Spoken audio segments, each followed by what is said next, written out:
Okay, so this is my 3D formation of phenobarbital. I tried my hardest, but then I came to the conclusion that marshmallows were not the easiest thing to do. And I used these freaking Lucky Charm ones, and they were very hard to use. So my green ones are going to be carbon. My yellow ones are going to be hydrogen. And then my red ones are going to be oxygen, which these are the hearts. The green ones are like Lucky Charms. These are stars. And then my blue ones are nitrogen. So I have my photo to kind of compare it. So it's phenobarbital. And right here is what it looks like. This is going to be the triagonal planar. This one as well, because there's 3. It was a little hard to get on its side because I can't have it standing up because, well, marshmallows are a little weird. And then these ones are going to be tetrahedral from how it's connected. And then this one as well is tetrahedral. So these ones are going to have double bonds, the carbon with the oxygen, and then carbon with the oxygen as well. I couldn't make the bonds. I guess the hearts didn't want to fit in it with the toothpicks.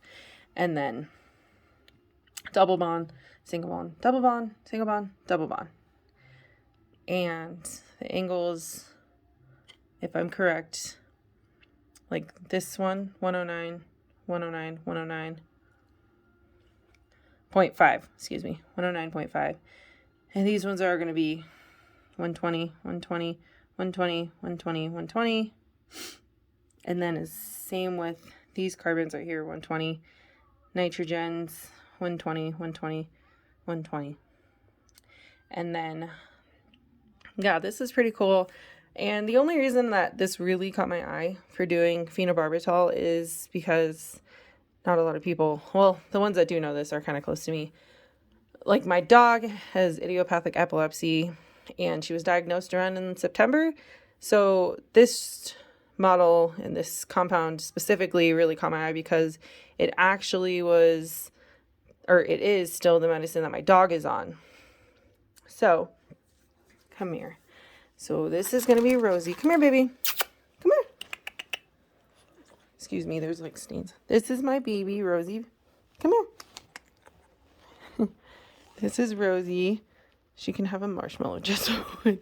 So yes, she's been diagnosed with idiopathic epilepsy, and phenobarbital is very specific for dogs and cats with epilepsy, and they use it on them. And they also use it on humans too, obviously at a higher dosage, but my dog is on it, and she's also on another medication. But the phenobarbital, it works really well, but it does kind of like a higher damage to your liver as opposed to other medicines.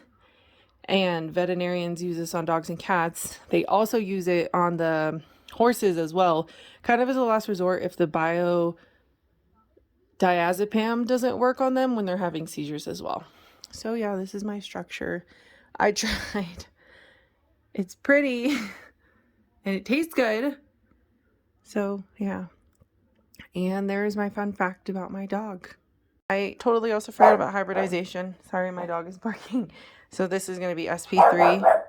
SP3. This one is Rosie. Sorry. This is, oh. All right. This nitrogen is going to be SP3. Like I said, I couldn't get the marshmallows to work that well because it has this, and this. SP3. SP3. This is going to be SP3, SP3, SP3, SP3, SP3, SP3. From what I've noticed, all the hybridization is very, they're all kind of similar to one another, which is really nice.